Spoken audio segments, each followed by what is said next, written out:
नमस्कार मित्रांनो, मालवण सिंधुदुर्गला यायचं प्लॅनिंग झालं असेल तर इथं यायचं, राहायचं, खायचं आणि कुठं कुठं फिरायचं याची संपूर्ण माहिती आपल्या या नवीन व्हिडिओमध्ये। तर चला सुरू करूया आपल्या या नवीन व्हिडिओला।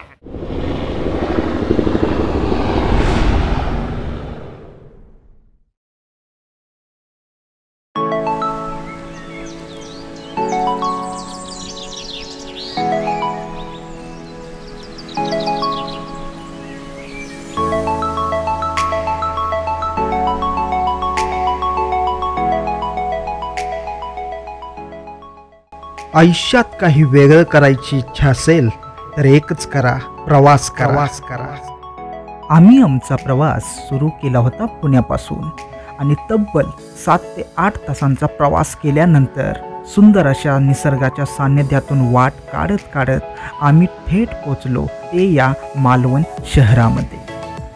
जसं आम्ही या मालवण शहरात पोहोचलो तर आम्हाला दर्शन झालं सुंदर अशा हिरव्यागार पांढऱ्या वाळू आणि निसर्गाच्या निळ्या आकाशाखाली धो करत असलेल्या या समुद्र किनारपट्टीचा, जिथे हजारो लोक आपल्या परिवारासोबत, मित्रजनांसोबत, प्रियजनांसोबत या समुद्र किनारपट्टीवर असलेल्या या समुद्राच्या लाटांचा आस्वाद घेत होते, त्यामध्ये बागडत होते, खेळत होते आणि वेगवेगळ्या वॉटर स्पोर्ट्सचा आनंद देखील उपभोगत होते। समुद्र किनाऱ्याला भिडणाऱ्या त्या असंख्य लाटा आणि त्यांचा आवाज कानाला आणि मनाला तृप्त करणाऱ्या होत्या। पायाखाली तुडवली जात असलेली सफेद मऊ माती आम्हाला समुद्रांच्या लाटेकडे घेऊन जात होता। निसर्गाच्या निळ्या आकाशाखाली झळकत असलेला हा निळा समुद्र आणि त्याच्या लाटा पाहून मन अतिशय थक्क झालं।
जवळपास 3 ते 4 तास तारकर्ली बीचवरती एन्जॉयमेंट केल्यानंतर आम्ही येऊन पोचलो आमच्या गेस्ट हाऊसवरती.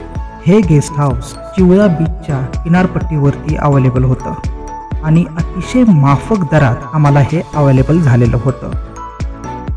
गेस्ट हाऊसचं नाव होतं हाय टाईड रिसॉर्ट आणि इथूनच वॉकिंग डिस्टन्सवरती आम्हाला अवेलेबल होतं रॉक गार्डन आणि राजगड हे 2 डेस्टिनेशन्स. त्याचबरोबर आमच्या नजरेच्या 24 तास समोर असणारा हा अथांग निळा समुद्र.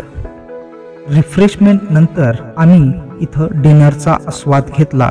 त्याचबरोबर ती आमच्या आईचा 60वा वाढदिवस देखील अतिशय मजेदार पद्धतीत साजरा केला.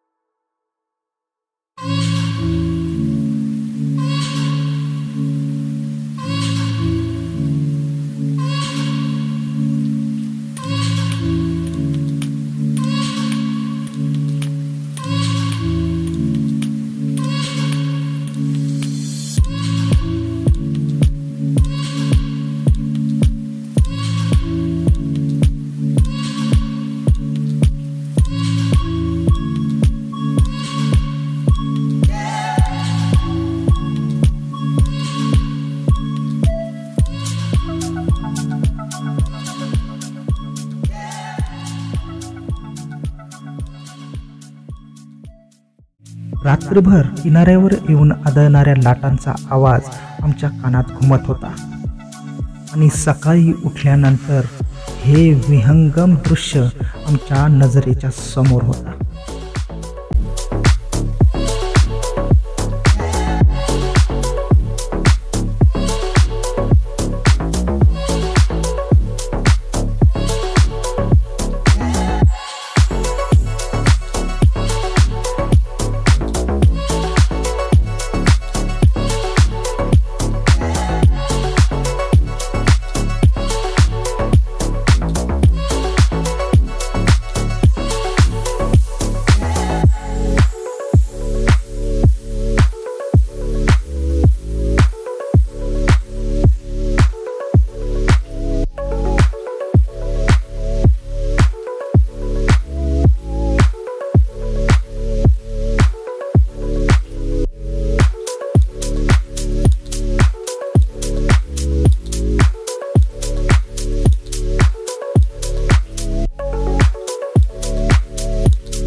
सकाळचा ब्रेकफास्ट झाल्यानंतर आम्ही निघालो आमच्या पुढच्या डेस्टिनेशनवरती, रॉक गार्डन, जो लहान मुलांसाठी अतिशय महत्त्वाचं आणि त्यांच्या आवडीचं ठिकाण बनू शकतं.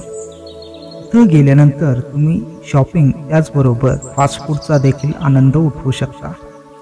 या गार्डनमध्ये तुम्हाला अनेक सेल्फी पॉईंट दिले गेलेले आहेत, ज्यामुळे तुम्ही तिथं अनेक प्रकारचे तुमच्या सेल्फीज घेऊन एन्जॉय करू शकता.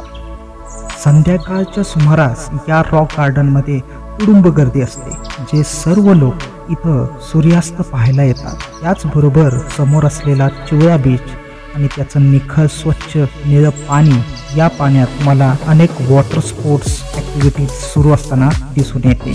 स्कुबा डायव्हिंगसाठी हा बीच अतिशय उत्तम पर्याय म्हणून ओळखला जातो.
दांडी बीच हे सर्वोत्तम मासे खरेदीसाठी उपलब्ध असलेलं सर्वोत्कृष्ट ठिकाण जे की मालवणमध्ये उपलब्ध आहे, जिथे तुम्ही जाऊन तुमच्यासाठी तुमच्या परिवारासाठी ताजे तवाने मासे खरेदी करू शकता। इथे तुम्हाला माशांच्या अनेक जाती आणि प्रकार पाहायला मिळतील। इथे तुम्हाला माशांचा लिलाव होताना देखील पाहायला भेटेल। मासे खरेदी केल्यानंतर तुम्हाला इतरत्र ते साफ करायला आणि कापायला जायची गरज नाही, कारण तिथेच अवेलेबल असलेले कोळी बांधव तुम्हाला क्षुल्लक आणि माफक दरात तुमचे सर्व मासे साफ आणि कट करून देतात।